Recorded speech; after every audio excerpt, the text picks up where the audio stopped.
To me, this is not an improvement. He simply looks to be having a lot of water retention. And so why not go halfway there? My opinion, if you're taking something banned by WADA, that it's not allowed in the drug tested competition, then you're not natural.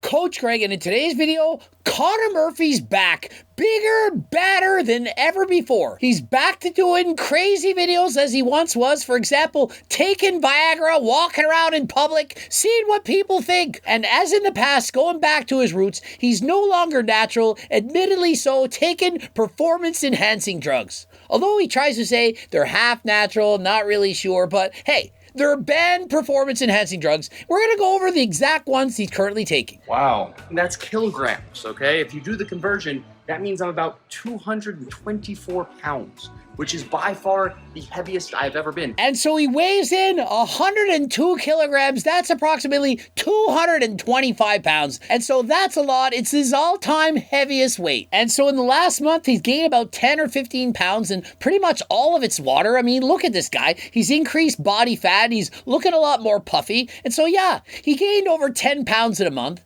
but most of it's water weight. And so what's the rush? Why are we bulking up so quickly? Why did he try to gain just a couple pounds? Rather than gaining 10 or 15 pounds a month, gain 1 or 2 pounds, it's all going to be muscle. And so why bulk up like this when you could clearly just main gain? To me, this is not an improvement. He simply looks to be having a lot of water retention. And so why not go halfway there? Instead of gaining 10 pounds, gain 5. It would look a lot better, probably feel better. And so why not stretch out the gains? If you gain 10 or 15 pounds a month, what are you going to do the next month? You're going to keep gaining? Is he eventually going to be 250 pounds? And so I know Connor prefers to be leaner, and so why go on a bulk this hard? It's simply not going to be beneficial. He could do the same thing with slightly fewer calories, bulk up only 5 pounds, and feel a lot better. Yes, a lot of that is water, but I definitely also gained some lean mass. And so yeah, he's gained a lot of lean mass. He's taken creatine, terkestrone, ecdy steroids, DHEA, MK677, and so of course he's gained a lot of lean mass. But remember, lean tissue or muscle is comprised of a lot of water. And so if you gain 10 or 15 pounds in a month, despite the fact that it might say it's a lot of muscle, a lot of that muscle is going to be comprised of water. Testosterone started out 356, then doubled to 717, then went down a little bit to about 600.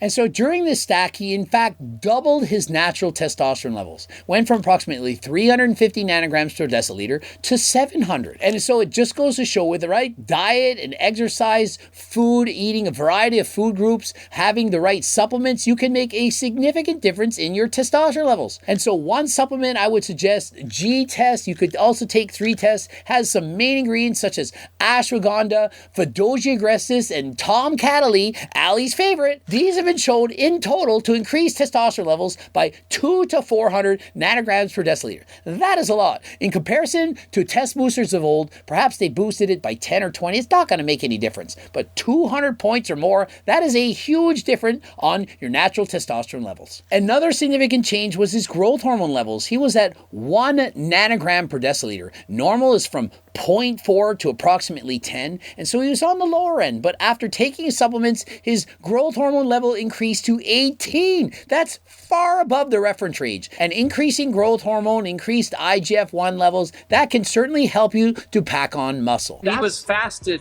during both tests. The only difference is he was taking MK677. And so clearly in taking MK677, it did make a significant difference in his growth hormone levels, but remember, MK677 is banned by WADA. That means if you use it in drug-tested competition, you are not considered natural. MK677, although it is effective, it certainly is a drug. It's being prescribed by doctors in the United States, not in all countries, but some of them do. But remember, if you do take it, there are side effects. It's not proven to be healthy. It can increase your appetite. You're going to hold more water, can make you more sleepy, make you sluggish. And we don't know the long-term effects on your health, but it's not going to suppress your natural testosterone levels, and so many people are going to use it. I've used it a number of times in the past. It's not one of the things I like because I don't like being extra hungry. Perhaps if you enjoy bulking, you like being hungry all the time, that could be a benefit, but for me, I didn't enjoy the way it made me feel. It made me hold a lot of water, was hungrier, but of course, made me stronger, bigger, and so use it at your own discretion. And you were only taking 20 milligrams?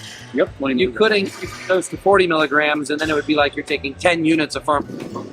One more thing, make sure before taking any of these things, you do so with the advice and consent of your own doctor. Don't just take something without first consulting with your doctor. Very important to be healthy, and of course, never break the law if it is in fact illegal in your own country. Most people are very identified with being natural, or they go over to the dark side and they abuse the shit out of drugs, and that's it. There's like two different routes to go. My opinion, if you're taking something banned by WADA, that it's not allowed in the drug tested competition, then you're not natural.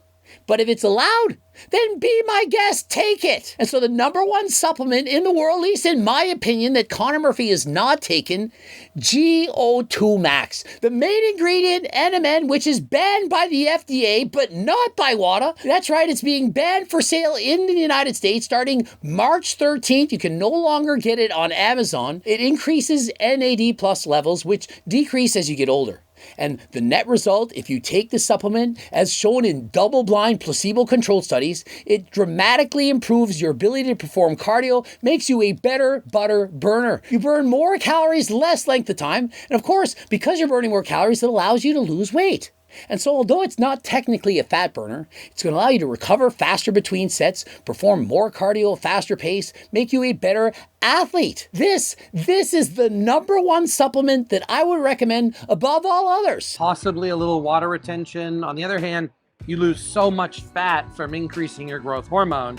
And fat is one of the things that holds the water as well, fat and estrogen. So Tony Huge makes a huge error here. He's saying that when you get leaner, you lose a ton of water because fat is what's holding a lot of the water. When in actuality, fat is 97% fat, only 3% water. In comparison, muscle about 80% water and only about 20% lean tissue. And so in reality, when you lose or gain a lot of water, it's mostly due to muscle glycogen stores, not body fat levels. And so when you're dieting, you're losing a lot of water. It's not because you're losing fat, but more so because you're using muscle glycogen and or muscle tissue. MK677. Is it natty? No, you're not. It's banned by WADA. But remember this, if you're not competing in drug-tested competitions, does it really matter? It doesn't matter! And so to me, whether it's natural or not natural, it shouldn't really matter unless you're a competitive athlete. But what should matter is it legal and is it healthy? Go and ask your own doctor. Do your own research. Connor's saying, hey, it's safe, it's healthy, take it. It doesn't seem too bad. I'm saying, well, maybe it's not so healthy. Please go and consult your own doctor. What are the mental differences being on the Natty Plus stack versus full natural? Increased libido, more energy, improved performance in the gym, increased strength, more cell volumization, increased body weight. The list goes on and on. But remember, supplements are the icing on the cake. Of course, you want to get in proper amount of rest, recover. You also want to have a good, healthy diet from all 4 food groups, focusing on micro and macronutrients. But the supplements, that is the icing on the cake. Perhaps it's going to give you that extra 5 or 10% in the gym. For me, being a competitive cyclist on Zwift, every percent makes an enormous difference. The difference between first place and 10th is often less than 1%. And so when I take supplements and notice these improvements, it's certainly worth it for me. If you don't care about your bench press going up 30 pounds, it's no big deal, then don't take them. But if you want enhanced cardio, burn more calories, become a better butter burner, feel better, lower blood pressure, lower cholesterol, improved longevity, increased NAD plus from NMN, which is in GO2 Max, and of course, head over to the website, code Greg, 10% off. How many times do I have to tell you? Yeah, more drive, more motivation, more energy. and all the amazing common benefits that you receive from taking testosterone. And so for Colin Mercer, he basically chooses supplements like this. Anything that doesn't suppress his natural production of testosterone, he wants to take it. He could also take GW50516, which is cardarine, but why take that when you can take GO2 Max? It's